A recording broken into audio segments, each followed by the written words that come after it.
ملت احمد کے ہم دردوں میں غم خواروں میں ہوں، بے وفاؤں میں نہیں ہوں میں وفاداروں میں ہوں، بے وفاؤں میں نہیں ہوں میں وفاداروں میں ہوں۔ بسم اللہ الرحمن الرحیم۔ ناظرین کرام، السلام علیکم ورحمۃ اللہ وبرکاتہ۔ پروگرام تاریخی حقائق کے ساتھ آپ کی خدمت میں حاضر ہیں۔ اس پروگرام میں ہم تذکرہ کرتے ہیں جماعت احمدیہ مسلمہ کی خدمات کا جو عالم اسلام کے لیے سر انجام دی گئیں۔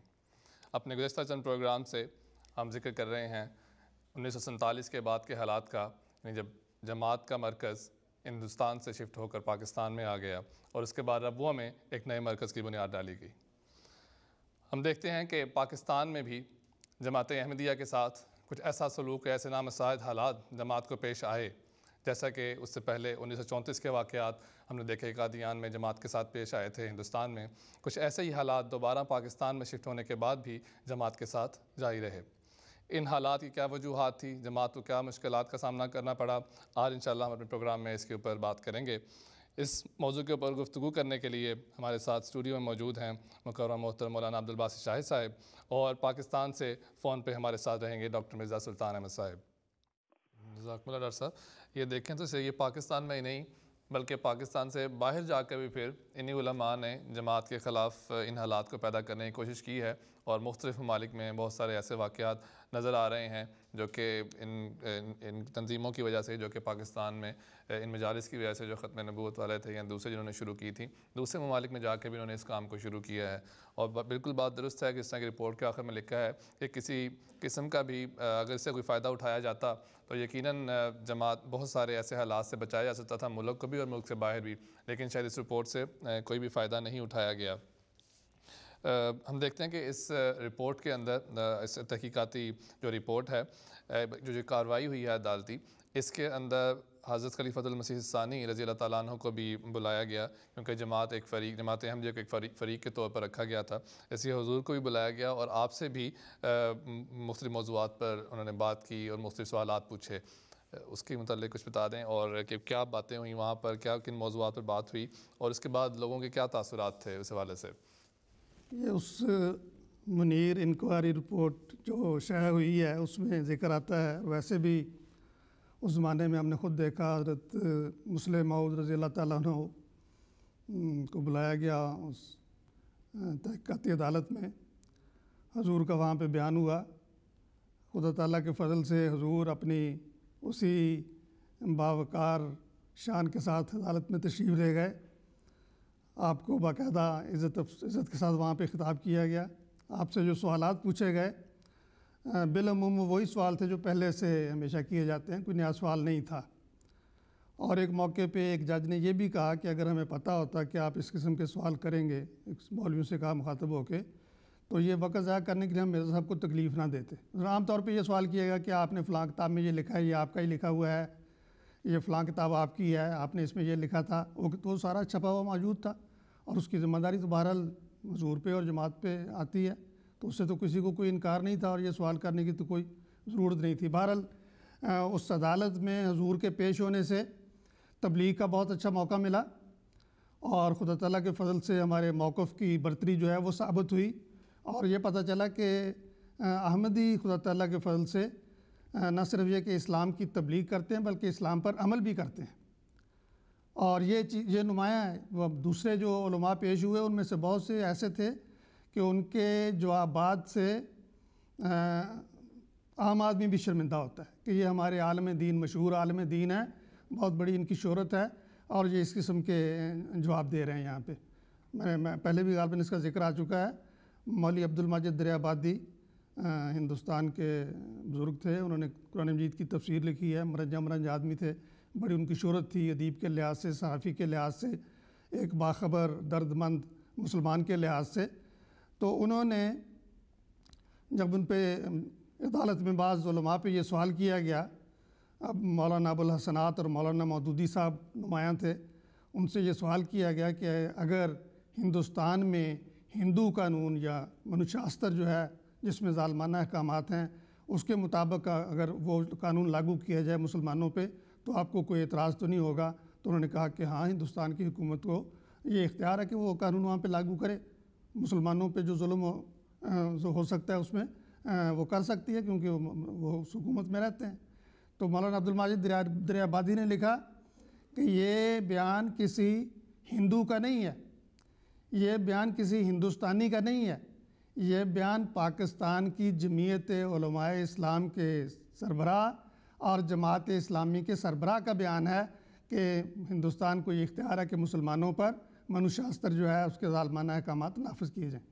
تو بہرحال ایک طرف یہ چیز تھی, اور دوسری طرف یہ کہ اللہ تعالیٰ کے فضل سے حضرت مسلم موعود رضی اللہ تعالیٰ عنہ نے جماعت کے عقائد کھول کر وہاں پہ بیان کیے, اور یہ ایسا موقع تھا کہ عدالت بھی, پڑھے لکھے لوگ بھی اور باقی مولوی بھی موجود تھے. ہر قسم کا سوال کیا جا سکتا تھا, ہر قسم کے سوالات کیے گئے, لیکن اللہ تعالیٰ کے فضل سے یہی وہاں پہ ثابت ہوا کہ جماعت کا موقف نہایت مدلل ہے اور اس میں کوئی ایسی بات نہیں ہے جو ہم کو تبدیلی حالات کی وجہ سے تبدیل کرنی پڑے, کیونکہ ہمارا جو موقف ہے وہ قرآن کے مطابق ہے, وہ حدیث کے مطابق ہے, وہ صحیح اسلامی تعلیم ہے. تو حضرت مسلم موعود رضی اللہ تعالیٰ عنہ نے عدالت میں جا کے اسی موقف کو بڑی وضاحت سے بیان فرمایا, اور خدا تعالیٰ کے فضل سے بڑا اچھا اس کا اثر ہوا. میں سمجھتا ہوں کہ یہاں پہ بعض لوگوں کی جو اس وقت موجود تھے یا جنہوں نے حضور کا بیان سنا ہے, انہوں نے اس کی تعریف کی ہے. لگتے ہیں کہ مثلاً محترم چودھری شریف احمد صاحب باجوہ نے حضور کی خدمت میں لکھا کہ ہر وکیل جو ملتا ہے تعریف کرتا ہے, بہت تعریف, اور اپنے رنگ میں. کوئی اپنی خفت مٹانے کے لیے اپنے وکیلوں کو کوستا ہے, کوئی کہتا ہے کہ ایسا مولوی تلاش کرنا چاہیے تھا جس کو دینی اور دنیاوی علوم پر عبور ہوتا. کوئی مظہر علی اظہر اور مرتضی احمد خان مہکش کو کوستا ہے, یہ احرار کے جو تھے لیڈر, اور نالائق بیان کرتا ہے. اور بعض یک زبان ہو کر کہتے ہیں کہ واقعی ایسا بیان, یعنی حضرت مسلم موعود کا بیان, کہ واقعی ایسا بیان ذہانت کا شاہکار ہے. میر قیوم ایک مشہور وکیل نے کہا کہ خیالات سے کوئی متفق ہو یا نہ ہو, مگر بیان پڑھ کر یہ احساس شدید ہوا ہے کہ بیان نہایت سٹریٹ ہے, پوری دیانت و امانت سے اپنی رائے کا اظہار ہے, اور مولویوں کی زبردست شکست ہے کہ کچھ بھی اپنے مطلب کی بات نہ پوچھ سکے. ایک نے کہا کہ یہ تو ثابت ہو گیا کہ مرزا صاحب پاکستان میں واحد عالم ہیں, بیان میں تناقض قطعاً نہیں. لوگ حیران ہیں کہ اس قدر اختصار اور ایسے مشکل اور حیران کن مسائل کے متعلق. ایک وکیل نے کہا کہ مرزائیوں کے عقائد بڑے ریشنل ہیں, بڑے معقول ہیں, مرزائیوں کے عقائد عقل اور دلیل پر مبنی ہیں. ایک ہنس کر کہنے لگا مجھے تو ڈر ہے منیر بھی مرزائی نہ ہو جائے, بلکہ اس وقت کہا بھی جاتا رہا کہ یہ تو احمدی ہے. ایک اور کسی وکیل صاحب کا ہی بیان ہے کہ پڑھا لکھا طبقہ, جن میں بعض کمیونسٹ بھی شامل ہیں, کہہ رہا ہے کہ اگر تو اسلام کی یہی تعلیم ہے جو حضور نے بیان کی ہے تو پھر یہ اسلام ایسا ہے جو مستقبل میں قابل قبول ہوگا. مولوی کا اسلام تو بہت گھناؤنا ہے, اس کے لیے کوئی جگہ نہیں. اس طرح جناب شیخ محمد احمد صاحب مظہر مرحوم, جو اس زمانے میں فیصل آباد کے امیر جماعت تھے, انہوں نے حضور کی خدمت میں لکھا کہ حضور کے بیان کا اثر تعلیم یافتہ طبقے پر بہت گہرا ہوا ہے, اتنا گہرا کہ اندازہ بھی مشکل سے ہو سکتا ہے. ایک سب جج جو بیان کے وقت عدالت میں موجود تھا, اس کا قول ہے کہ اگر ایمان مضبوط نہ ہو تو احمدی ہونے کو اس وقت جی چاہتا تھا. معلوم ہوتا ہے پورا مضبوط نہیں تھا نا تو احمدی ہو جاتے. کہتے ہیں اگر ایمان مضبوط نہ ہوتا تو احمدی ہونے کو اس وقت جی چاہتا تھا. اس بیان سے بہت غلط فہمیاں احرار کی پھیلائی ہوئی دور ہو چکی ہیں. بہت سے پیچیدہ مسائل کے حل ہونے کا لوگ اعتراف کرتے ہیں. غرضے کے تائید الہی اور نصرت بالرعب اور نصرت و بالرعب کا سما ہے, والحمدللہ علی ذالک. اس طرح اور بھی بہت سے بیانات اس زمانے میں ہمارے پریس میں شائع ہوئے تھے. جزاک اللہ صاحب, بہت بہت شکریہ. جیسا کہ یہ حالات تھے بہت ظاہر پریشان کن حالات لگ رہے تھے جماعت کے, اور نہایت نامساعد حالات تھے, لیکن ہم دیکھتے ہیں کہ حضور خلیفۃ المسیح الثانی رضی اللہ تعالیٰ عنہ نے وسطی جماعت کو ہر لمحہ حوصلہ دیا اور جماعت کی رہنمائی کی ہر اعتبار سے. حضور نے ایک پیشگوئی اس وقت فرمائی کہ میں دیکھتا ہوں خدا میری مدد کے لیے دوڑا آ رہا ہے, اور بعد میں ہم نے دیکھا بھی کہ جماعت کے ساتھ جماعت نے اللہ تعالیٰ کی طرف سے جماعت کے حق میں بہت ساری باتیں کیسے پوری ہوتی ہیں۔ ابھی اسی موضوع کے اوپر ڈاکٹر مرزا سلطان احمد صاحب سے بات کرنا چاہتا ہوں کہ جماعت کے حق میں یہ بات کیسے ہم دیکھتے ہیں پوری ہوئی، اور جو مخالفین تھے یا معاندین تھے جماعت کے، ان کا اس کے بعد کیا حالات ہوئے؟ جزاک اللہ۔ میرے خیال میں جہاں تک 1953 سے لے کے اب تک جماعت کی ترقی کا تعلق ہے تو یہ بات تو بالکل ظاہر ہے، کوئی مخالف بھی اس سے انکار نہیں کر سکتا۔ 1953 میں تو شاید ہارڈلی 20-22 ملکوں میں جماعت موجود ہو، اب کتنے ممالک میں 150 ممالک سے بھی تعداد بہت آگے نکل چکی ہے، اور جن ممالک میں اس وقت چھوٹی چھوٹی جماعتیں تھیں وہاں بڑی بڑی جماعتیں موجود ہیں۔ ہر لحاظ سے 1953 کا سال کے بعد ہماری ترقی کی پہلے سے زیادہ تیز رفتار سے ترقی شروع ہوئی، تو ان باتوں میں تو کسی اعداد و شمار کی اتنی ضرورت نہیں۔ یہ حقائق سے کوئی دشمن بھی انکار نہیں کر سکتا کہ 1953 کے بعد جماعتی ترقی میں نہ صرف نہ کوئی رکاوٹ آئی، نہ اللہ تعالیٰ کے فضل سے کسی قسم کا تنزل پیدا ہوا۔ جہاں تک مخالفین کا تعلق ہے یا دوسرے لوگوں کا تعلق ہے تو 1953 کے سال کو ان لوگوں نے اپنے مفادات کے لیے استعمال کیا تھا، جماعت کے خلاف تحریک چلا کے۔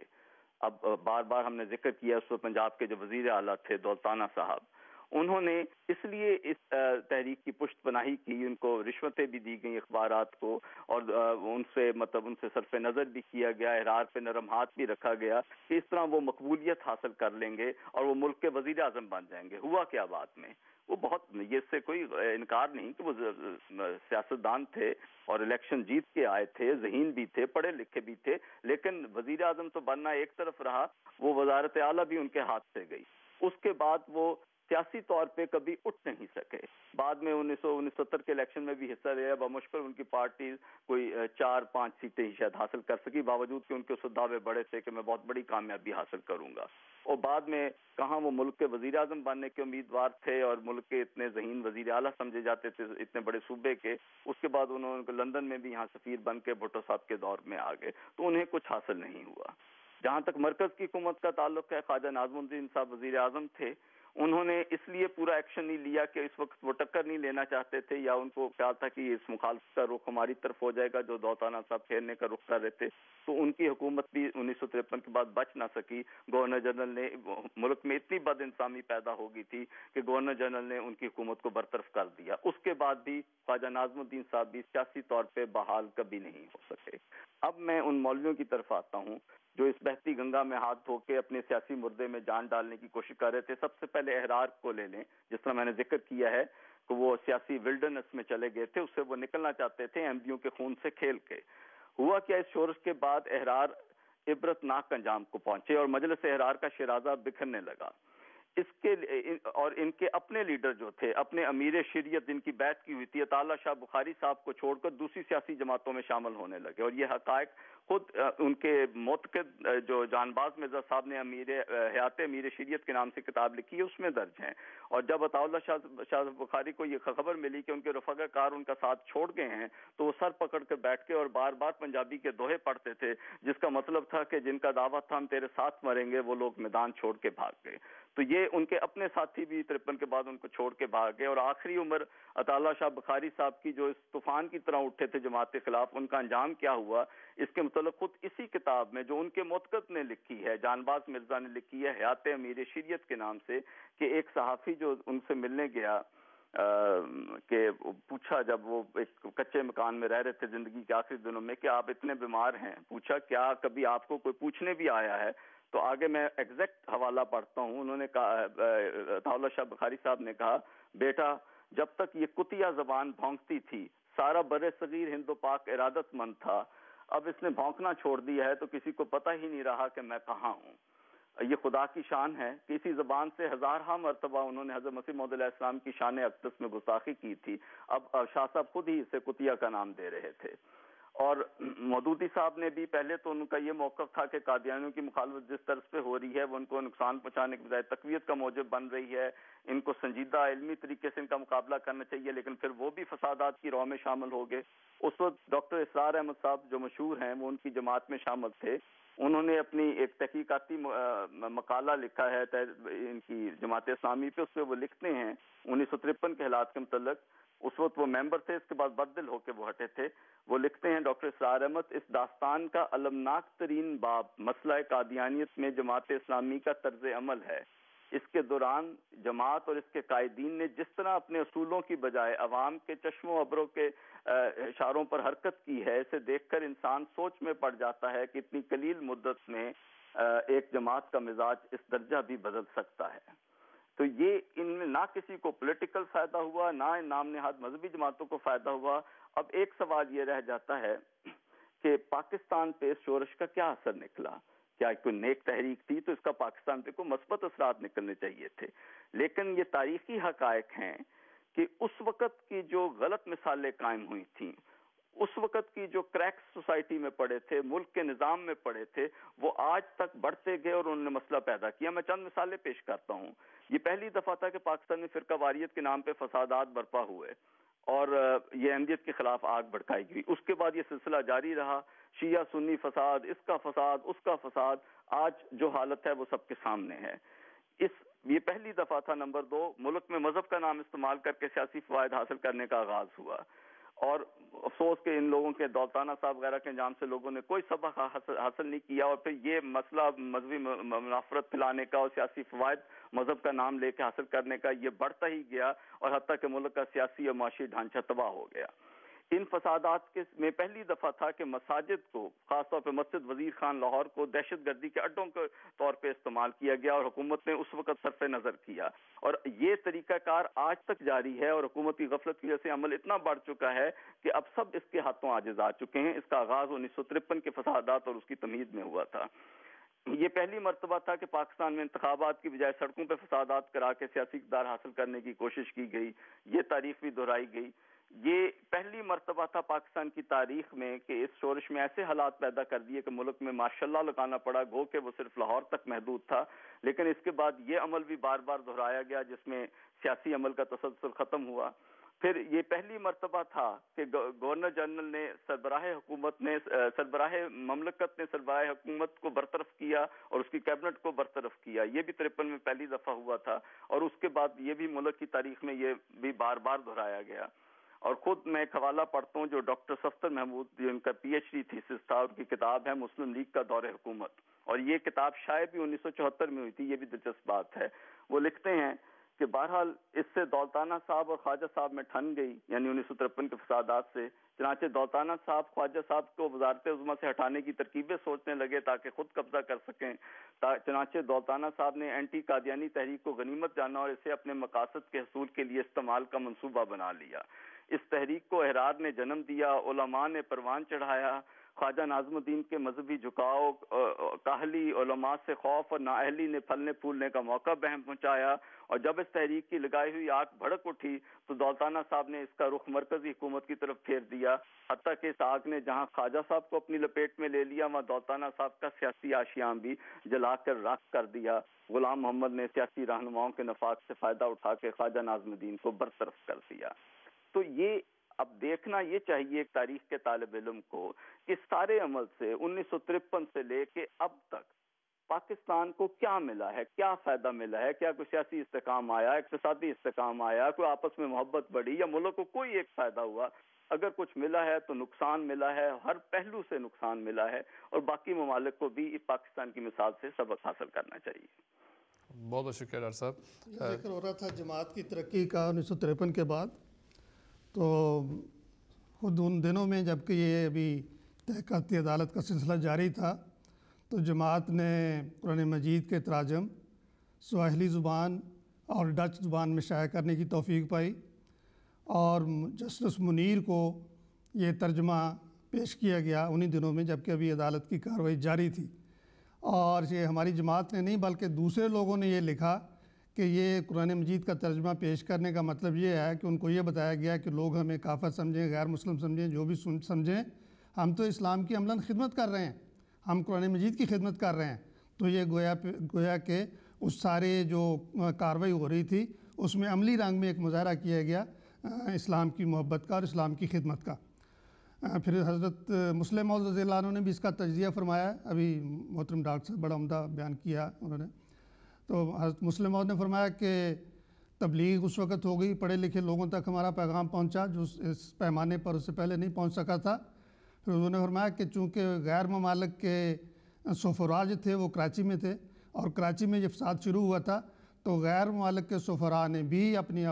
ممالک میں یہ رپورٹ بھیجی جماعت کے متعلق کہ یہ مذہبی اور دینی جماعت ہے، یہ منظم جماعت ہے اور اس کے مقابل پر محض شورش اور فساد ہے۔ تو اس لحاظ سے بھی بڑا اچھا اثر ہوا۔ پھر جماعت کی ترقی کے لحاظ سے تو دیکھنے کی بات یہ ہے کہ وہ جو یہ کہا کرتے تھے کہ جماعت کو کچھ بھی نقصان پہنچا دیں، کوئی کسی کو نہیں کچھ پوچھے گا، یعنی شروع یہاں سے ہوا تھا۔ اور شرفاء، اچھے بھلے لوگ پاکستان کے، وہ بھی اس بات پہ خاموش رہے، کوئی انہوں نے ایسا خاص ریئیکشن نہیں ظاہر کیا۔ اس کی وجہ کیا تھی کہ اس مقابل پہ غریب احمدی جماعت تھی، مقابل پہ کمزور جماعت تھی۔ ان کو پتہ تھا کہ یہ جماعت اپنے ہاتھ میں قانون نہیں لیتی، فساد پھیلانا تو کوئی مشکل نہیں ہوتا، امن قائم رکھنا مشکل ہوتا ہے، فساد پھیلانا کوئی مشکل نہیں ہوتا۔ اس کے باوجود کہ جماعت کو ہر طرح سے انگیخت کیا گیا،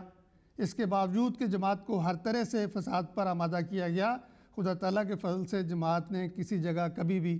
فساد کی کارروائی میں کوئی حصہ نہیں لیا۔ امن قائم کرنے کے لیے حکومت کے ساتھ بھی تعاون کیا، دوسرے لوگوں کے ساتھ بھی تعاون کیا۔ تو بہرحال یہ ہے کہ اس وقت جو جن نکالا گیا تھا، میں یہ سمجھتا ہوں کئی دفعہ میں نے پہلے بھی بیان کیا ہوگا کہ اس وقت جو جن نکلا تھا اس کی پرواہ نہیں کی گئی اور یہ سمجھا گیا کہ یہ جن جماعت احمدیہ کو نقصان پہنچائے گا۔ شورش ہوگی تو جماعت احمدیہ کے لیے ہوگی، قتل و غارت ہوگا، فساد ہوگا، کچھ جلاؤ گھراؤ ہوگا، جو کچھ بھی ہوگا اس کا نقصان جماعت کو پہنچے گا۔ جماعت کو نقصان ہوا بھی، نقصان پہنچانے والوں نے حضرت صلی اللہ علیہ وآلہ وسلم کا نام استعمال کیا۔ یہ بہت بڑا ظلم ہے، اس سے بڑا اور کیا ظلم ہو سکتا ہے؟ اس سے بڑا اندھیر نگری اور کیا ہو سکتی ہے کہ حضور رحمت للعالمین کا نام استعمال کرتے ہوئے ظلم و ستم کیا گیا، ظلم کی نئی نئی مثالیں قائم کی گئیں، ظلم کے نئے نئے طریق ایجاد کیے گئے، اور پھر اس کے بعد یہ کہ یہ اس بات کا خیال نہیں کیا گیا کہ جس سے لاقانونیت پھیلتی ہے۔ اس وقت حضرت مسلم موعود نے وارننگ دی ان لوگوں کو اور بتایا کہ جو غیر قانونی تعلیم آپ لوگوں کو دے رہے ہیں، جو آپ سٹیج پہ جا کے پبلک میں باقاعدہ یہ اعلان کر رہے ہیں کہ آپ اگر قانون کو اپنے ہاتھ میں لیں گے، اگر لاقانونیت پھیلائیں گے، اگر جماعت کو نقصان پہنچائیں گے، اگر احمدیوں کو قتل کریں گے، احمدیوں کو قتل کرنے والے کہتے ہیں کہ عدالت میں اس کے خلاف کوئی کارروائی نہیں ہوگی، ہم ذمہ لیتے ہیں، اور احمدیوں کو قتل کرنے والا جو ہے وہ سیدھا جنت میں جائے گا۔ یہ جو لاقانونیت کی تبلیغ کی گئی باقاعدہ، اور لوگوں نے اس کو خاموشی سے سنا اور برداشت کیا، اس وجہ سے کہ سامنے جماعت احمدیہ تھی، اور اگر جماعت کو اگر نقصان پہنچا تو کوئی بات نہیں ہے۔ وہ چیز اب چل رہی ہے، اس چیز کو جیسے وہ روایتی طور پہ کہتے ہیں جن جو بوتل سے نکلا تھا، اب اس کو بوتل میں نہیں ڈال سکتے آپ، اب وہ بڑھتا جائے گا۔ آپ نے خود اپنے نوجوانوں کو اس کام کے لیے تیار کیا ہے، آپ نے ان کو تربیت دی ہے۔ وہ زمانہ بھی ہمیں یاد ہے 53 میں جب خام خواہ یہ افواہیں پھیلائی جاتی تھیں کہ احمدیوں کی فلاں مسجد سے اسلحہ مل گیا، احمدیوں کے قبرستان سے اسلحہ مل گیا، یہ ہیڈ لائنز ہوتی تھی اس زمانے میں پریس کی، اور بالکل غلط من گھڑت جو اپنے دفتر میں بیٹھ کے وہ خبر بناتے تھے، بے بنیاد، کوئی بنیاد نہیں ہوتی تھی اس کی۔ لیکن اب کیا حالت ہے؟ پاکستان میں کہاں کہاں سے اسلحہ مل رہا ہے، دہشت گرد کس جماعت کے ناظمین کے گھروں سے گرفتار ہو رہے ہیں، فساد کس حد تک پھیل گیا، مساجد کس حد تک تباہ کی گئیں، شیعوں نے سنیوں کو اور سنیوں نے شیعوں کو کتنا نقصان پہنچایا۔ یہ کس کا نقصان ہو رہا ہے؟ یہ کس کا نقصان ہو رہا ہے؟ آپ کو شاید اس کا درد نہیں ہے، ہمیں اس کا بھی درد ہو رہا ہے۔ یہ حضرت صلی اللہ علیہ وسلم کی امت کا نقصان ہو رہا ہے۔ آپ نے بڑا غلط کام شروع کیا تھا اور اب یہ آپ کے بس میں نہیں رہا، آپ کے ہاتھوں سے نکل گیا ہے۔ اور اب بھی جب کبھی کوئی اصلاحی تحریک ہوتی ہے، ہمارے کالم نگار بڑے درد سے کالم لکھتے ہیں، سب کچھ ہوتا ہے، لیکن یہاں پہ آ کے بات ختم ہو جاتی ہے کہ اس کی اصلاح کیسے ہوگی۔ وہ جو تنگ نظری پھیلائی گئی تھی، وہ جو دہشت گردی کا پرچار کیا گیا تھا، وہ اس وقت تک ختم نہیں ہو سکتا جب تک یہ بنیادی چیز ختم نہیں ہوگی کہ جماعت کے خلاف نفرت پھیلائی جائے، جماعت کے خلاف قتل و غارت کری کی تبلیغ کی جائے۔ اس چیز کو ختم کرنا پڑے گا۔ ابھی بھی کئی دفعہ ایسے وہاں پہ پاکستان میں بحران آئے اور انقلاب آئے، کہتے ہیں کہ آئین معطل ہو گیا، آئین جو ہے ختم ہو گیا، مارشل لا لگ گیا، لیکن اسلامی دفعات قائم ہیں، یعنی وہ آئین جو ہے وہ اسلامی نام نہاد اسلامی دفعات کے دھاگے سے لٹکا ہوا ہے، کئی دفعہ وہ ختم ہوا، لیکن وہ دفعات جن کو اسلامی دفعات کہا جاتا ہے وہ قطعی غیر اسلامی دفعات ہیں، اس کا کسی قرآن میں ذکر نہیں ہے، کسی حدیث میں ذکر نہیں ہے، اسلام کی کسی تعلیم میں ذکر نہیں ہے۔ میں کہتا ہوں پچھلے 1200-1300 سال کے فقہ کی کسی کتاب میں درج نہیں ہے، وہ مسلمان کی جو تعریف یہ کر رہے ہیں آئین کے لحاظ سے کسی فقہ کی کتاب میں وہ درج نہیں ہے، وہ صرف اس لیے مسلمان کی تعریف ایجاد کی گئی ہے کہ احمدی کو کس طرح باہر نکالا جائے۔ احمدی اسلام سے خارج نہیں ہو سکتے، آپ کوئی تعریف کر لیں، آپ کتنا فساد کر لیں، پہلے بھی کرتے رہے ہیں، آئندہ بھی آپ کے ارادے اس سے بھی زیادہ برے ہوں گے، لیکن احمدیوں کو اسلام سے خارج کرنا یہ آپ کے بس کی بات نہیں ہے۔ اسلام احمدی کے دل میں ہے، اس دل سے آپ اسلام کو کس طرح نکال دیں گے؟ لا الہ الا اللہ محمد رسول اللہ کی محبت جو ہے وہ میرے دل میں ہے، وہ میرے خون میں ہے، آپ کس طرح اس کو نکال سکتے ہیں؟ آپ اس کو نہیں نکال سکتے۔ تو یہ چیز ہے، آپ نے یہ سمجھا کہ یہ بڑا آسان کام ہے، یہ چھوٹی سی جماعت ہے، اس کے متعلق جو بھی کر لیا جائے وہ روا ہے اور جائز ہے، اس پہ کوئی چیک نہیں ہوگا، کوئی روکے گا نہیں ہمیں، لیکن خدا دیکھنے والا ہے، خدا موجود ہے، یہ اس کی بہت بڑی سزا مل رہی ہے اور ابھی وہ سلسلہ ختم نہیں ہوا۔ کاش لوگ سمجھ جائیں کہ یہ جو بد نظمی، بد اطمینانی، انتشار، افراتفری، لاقانونیت اور جتنے مفاسد پھیل رہے ہیں یہ وہاں سے شروع ہوتے ہیں، ادھر واپس جائیں، اس کو ختم کریں، شاید آگے آپ چل سکیں۔ بہت شکریہ صاحب۔ یہ جیسا کہ یہ بتایا ہے کہ جتنی مرضی مخالفت ہوئی، بہت ساری تکالیف پہنچائی گئیں، لیکن جماعتی ترقیات جو ہیں وہ اس کے باوجود ہوتی رہیں، اور خدائی جماعتوں کے ساتھ یہی ہے کہ ان کا قدم ہمیشہ آگے بڑھتا چلا جاتا ہے، کیونکہ دیکھا جائے تو پاکستان بننے کے بعد ایک نئی اسٹیبلشمنٹ تھی پاکستان میں، اس جگہ کو نئے ربوہ کو نئی طریقے ایک نئی آبادی کو قائم کیا گیا تھا، اس کے استحکام کے لیے کام ہو رہا تھا، اور پھر وہاں سے ساری دنیا میں جو توحید کی اور تبلیغ کا جو کام چل رہا تھا وہ بھی جاری تھا۔ تو اگر یہاں مختصراً ایک جائزہ جو ان حالات کے باوجود جو 1949 سے لے کے 1953 تک کے جو حالات ابھی ہم نے اس میں بات کی ہے، جو جماعتی ترقیات کا جائزہ ہے یا جو ترقیات جماعت نے کی، یعنی ان مخالفت کے باوجود جو ترقیات نہیں رکھی، اگر ان کا کوئی ذکر بھی یہاں تھوڑا سا فرما دیں۔ میں سمجھتا ہوں کہ اس کے متعلق اب وقت بھی شاید آپ ابھی کہہ دیں گے کہ وقت ختم ہو رہا ہے، تو حضرت مسلم موعود رضی اللہ عنہ کے الفاظ میں میں مختصر طور پہ اس کا ذکر کر دیتا ہوں۔ حضور فرماتے ہیں جہاں اس فتنے نے ہماری جماعت کے لیے نئی نئی مشکلات پیدا کیں اور انفرادی طور پر بعض احمدیوں کو نقصان بھی اٹھانا پڑا، وہاں اس کے بعض فوائد بھی ہمیں اللہ تعالیٰ کے فضل سے حاصل ہوئے۔ چنانچہ ایک فائدہ تو یہ ہوا کہ ملک کے جن ذمہ دار افراد کو جھوٹے الزامات کے ذریعے جماعت احمدیت سے بدظن کیا جا رہا تھا، ہمیں بھی انہیں سمجھانے کا اور اصل حقیقت واضح کرنے کا موقع ملا۔ چنانچہ ان میں سے بعض نے بعد میں برملا کہا کہ ہم تو یہ سمجھتے تھے احمدی اسلام کا اور قرآن مجید کا انکار کرتے ہیں، لیکن اب ہمیں معلوم ہو گیا ہے کہ یہ غلط ہے۔ احمدی بھی رسول کریم صلی اللہ علیہ وسلم پر اور قرآن مجید پر ایمان رکھتے ہیں، اور ان کا دیگر مسلمانوں کے ساتھ جو اعتقادی اختلاف ہے اسے صرف تفسیر اور تعویل کا اختلاف کہا جا سکتا ہے۔ اسی طرح حضور فرماتے ہیں دوسرا اثر اس فتنے کا یہ ہوا کہ کراچی میں جماعت احمدیہ کے جلسے میں چودھری ظفر اللہ خان صاحب نے اسلام زندہ مذہب ہے پر تقریر کی۔ یہ مولوی بھلا یہ کب برداشت کر سکتے تھے کہ اسلام کو زندہ ثابت کیا جائے؟ انہوں نے اسلام کو زندہ مذہب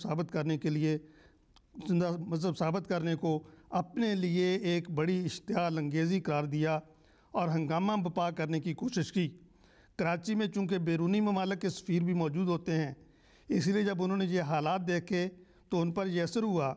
اور اسی اثر کے تحت انہوں نے اپنے اپنے ملک میں رپورٹیں بھیجیں کہ احمدی جماعت ایک فعال جماعت ہے اور مولویوں کا طبقہ محض اعتقادی اختلاف پر عوام کو مشتعل کر رہا ہے اور پاکستان کی ترقی کی راہ میں حائل ہو رہا ہے، اور مذہبی تعصب کو ہوا دے کر اسے ایک تنگ نظر ملک بنانا چاہتا ہے۔ ان میں سے بعض نے اس رائے کا اظہار کیا کہ پہلے ہم سمجھتے تھے کہ پاکستان ایک ترقی کرنے والا ملک ہے، مگر اس ہنگامے کو دیکھ کر پاکستان کی ترقی کے متعلق ہمارے دل میں شبہات پیدا ہو گئے ہیں۔ گویا انہوں نے سمجھا کہ شاید یہی مولوی ملک کی آواز ہیں، حالانکہ حقیقت یہ نہیں ہے۔ یہ لوگ پاکستان کا ایک چھوٹا سا جز تو سمجھے جا سکتے ہیں، مگر انہیں پاکستان کا دل قرار نہیں دیا جا سکتا۔ اسی طرح حضور فرماتے ہیں ایک اثر اس فتنے کا یہ ہوا کہ بنگالی نمائندوں نے اصل حقیقت کو بھانپ لیا اور انہیں علم ہو گیا کہ اہل غرض افراد مذہب کی آڑ میں سیاسی چالیں چل رہے ہیں۔ اور پھر حضور فرماتے ہیں کراچی کے فساد کا ایک اثر یہ بھی ہوا کہ ملک کے شریف اور سنجیدہ لیڈروں نے ان لوگوں کو سمجھانا شروع کیا جو کسی نہ کسی رنگ میں اس فتنے سے متاثر ہو رہے تھے، اور انہیں اس کے خطرناک نتائج سے آگاہ کیا۔ پھر جب جماعت اسلامی نے جو حکومت کی کھلی مخالف ہے ہماری مخالفت میں آگے آنا شروع کیا تو سیاسی لیڈروں کی بھی آنکھیں کھلیں اور انہوں نے محسوس کیا جماعت احمدیہ کے مخالف دارس الاساڑ میں حکومت کو نیچا دکھانے کی کوشش کر رہے ہیں۔ چنانچہ جلدی اس کا ثبوت بھی مل گیا، اور وہی لوگ جو شروع میں ہماری مخالفت کرتے ہوئے کہا کرتے تھے کہ ہمیں سیاست سے یا حکومت کی مخالفت سے کوئی واسطہ نہیں، انہوں نے برملا حکومت کو دھمکیاں دینی شروع کر دیں۔ شریروں پر پڑے ان کے شرارے، کہاں مرتے تھے پر تو نہیں مارے۔ جزاکم اللہ ڈاکٹر صاحب۔ ناظرین کرام، ابھی ہم نے ذکر کیا ہے 1953 کے سارے حالات کا، جو کہ نہایت ہی نامساعد حالات ہیں جماعت احمدیہ کے اعتبار سے بھی دیکھا جائے، ملک کے اعتبار سے بھی اگر ہم دیکھیں تو ان جو مذہبی منافرت جو پھیلائی گئی تھی وہ آج بھی ہمارے ملک کو اور اسلام کو ویسے ہی نقصان پہنچا رہی ہے۔ ہم دعا ہی کر سکتے ہیں، اور ہمارے خلفاء ہمیشہ ہمیں اس چیز کی ہی تلقین کرتے آئے ہیں، جیسا کہ قرآن کریم میں بھی حکم ہے کہ یا ایھا الذین آمنوا استعینوا بالصبر والصلاۃ، اور ہمارے پیارے امام حضرت خلیفۃ المسیح الخامس ایدہ اللہ تعالیٰ بن نصر العزیز نے بھی ہمیں اسی چیز کی طرف توجہ دلائی، جو کہ ابھی گزشتہ چند روز پہلے ایک واقعہ انڈونیشیا میں پیش آیا جہاں پر احمدیوں کو شہید کیا گیا، اور اس سے قبل بھی 28 مئی کے حوالے سے لاہور میں احمدیوں کی کثرت سے شہادتیں ہوئیں۔ تو ان تمام موقعوں پر بھی ہم کبھی نہیں دیکھا کہ جماعت احمدیہ نے قانون کو اپنے ہاتھ میں لیا ہو، بلکہ ہمارے خلفاء نے ہمیں ہمیشہ یہی تعلیم دی ہے کہ قانون کی ہمیشہ پاسداری کریں، اور اس کے علاوہ یہ کہ اپنے خدا تعالیٰ سے مدد مانگیں اور خدا تعالیٰ سے دعا کریں، اور یہی خدا تعالیٰ کی سچی جماعتوں کا، الہی جماعتوں کا ہمیشہ شعار ہوتا ہے۔ پروگرام کا وقت ختم ہوا چاہتا ہے۔ میں بڑا مشکور ہوں مرزا سلطان احمد بشیر صاحب کا، جنہوں نے پاکستان سے ہمارے ساتھ فون پر تھے، اس مولانا عبدالباسط شاہد صاحب کو جو ہمارے ساتھ یہاں موجود ہیں۔ اجازت دیجیے، السلام علیکم ورحمۃ اللہ وبرکاتہ۔ ملت احمد کے ہم دردوں میں غم خاروں میں ہوں، بے وفاؤں میں نہیں ہوں میں وفاداروں میں ہوں، بے وفاؤں میں نہیں ہوں میں وفاداروں